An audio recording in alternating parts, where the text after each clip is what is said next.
Welcome to the home cook.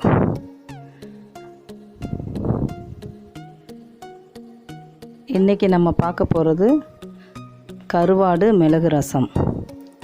தேவையான பொருட்கள்: மிளகு 2 ஸ்பூன்,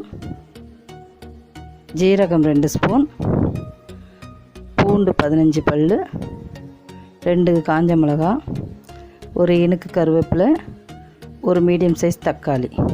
இது எல்லாமே நம்ம மிக்சியில் போட்டு அரைச்சி வச்சுக்கணும். கருவாடு 5 துண்டு சின்னதாக எடுத்திருக்கேன், பெருசாக இருந்தால் 3 போதும். அதை கழுவி க்ளீன் பண்ணி வச்சுருக்கேன்.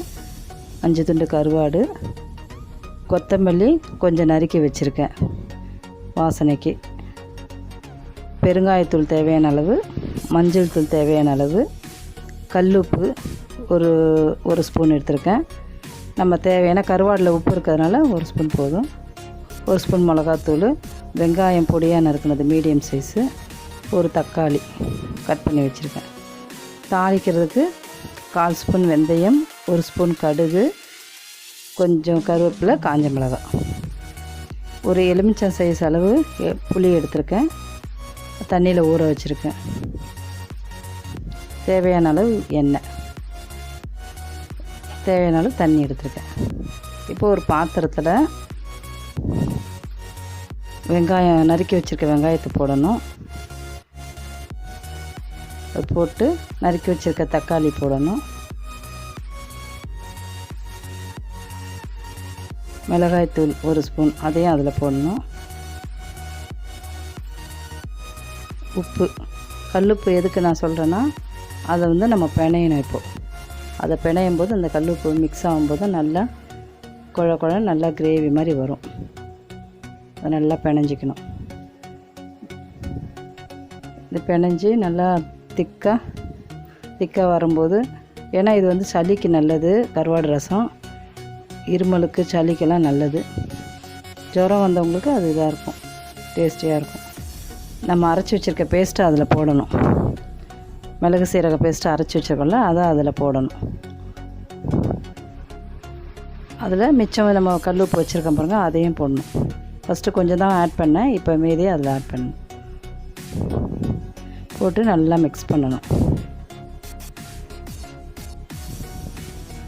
கரைச்சி வச்சுருக்க புளியை அதில் ஊற்றணும்.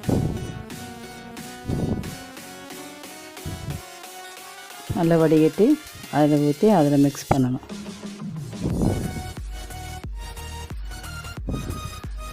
பெருங்காயம் போடணும். கொஞ்சம் பெருங்காயம் வாசனை பிடிச்சவங்க போட்டுக்குவாங்க, இல்லைன்னா கம்மியாக போடலாம்.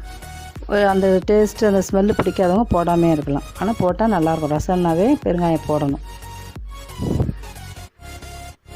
மஞ்சத்தூள் ஒரு 1/4 ஸ்பூன்.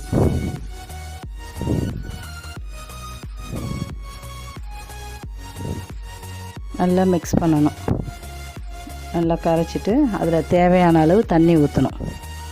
நமக்கு எவ்வளோ தண்ணி தேவையோ, நமக்கு தெரியும் ரசம் எவ்வளோ வைப்போன்ட்டு, அதுக்கேற்ற மாதிரி தண்ணி ஊற்றணும். இப்போ அதை ரசம் கரைச்சி வச்சாச்சு. இப்போ அடுப்பு பற்ற வச்சு ஒரு பாத்திரம் வச்சாச்சு. அதில் 2 ஸ்பூன் எண்ணெய் ஊற்றணும். கடாய் காஞ்சிருச்சான்னு பார்த்து 2 ஸ்பூன் எண்ணெய் சூடாகிடுச்சு. இப்போ நம்ம தாளிக்க வேண்டியது போடணும். தாளிக்க எடுத்து வச்சுருக்கிறதெல்லாம் அதை போட்டு எண்ணெய் சூடாகிடுச்சுன்னா போட்டு பொரிய விடணும்.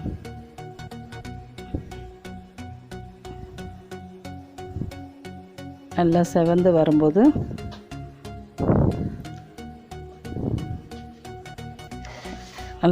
வரும்போது நம்ம அரைச்சி கலந்து வச்சுருக்க ரசத்தை அதில் ஊற்றணும்.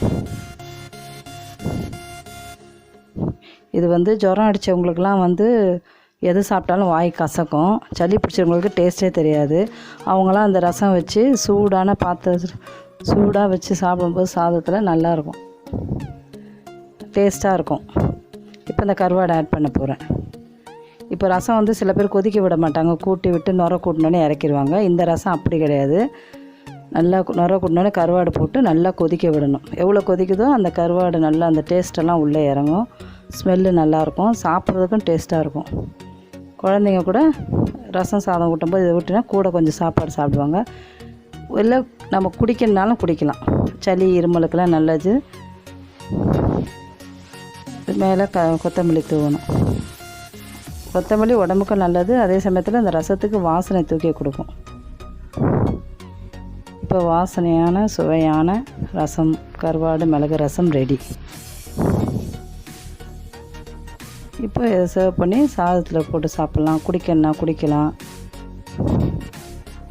இதை நீங்கள் ஒரு வாட்டி செஞ்சு பாருங்கள், நல்லாயிருக்கும்.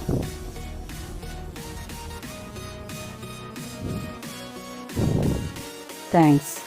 லைக் பண்ணுங்கள், ஷேர் பண்ணுங்கள், சப்ஸ்கிரைப் பண்ணுங்கள், பக்கத்தில் இருக்க பெல் பட்டனை கிளிக் பண்ணுங்கள்.